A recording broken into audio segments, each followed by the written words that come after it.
In today's video, I am going to teach you how to open Google Chrome settings. To begin, open Google Chrome on your computer. You can do this by clicking the Chrome icon from your desktop, taskbar, dock, or applications menu depending on the device you are using. Make sure the browser is fully open before moving to the next part. Once Chrome is on your screen, you will be looking at the main browser window. Next, move your attention to the upper right corner of the Chrome window. There you will see the menu icon with 3 dots. This icon opens the main Chrome menu where many of the browser controls and options are stored.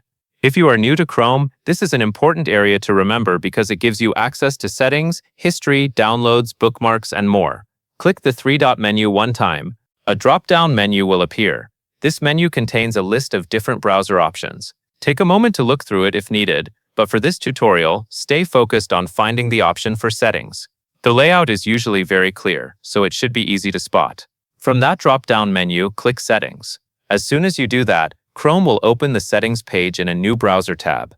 This is the place where you can manage how Chrome works. For example, this is where you can adjust privacy options, control startup behavior, change appearance settings, manage passwords, review autofill preferences, and customize your browsing experience.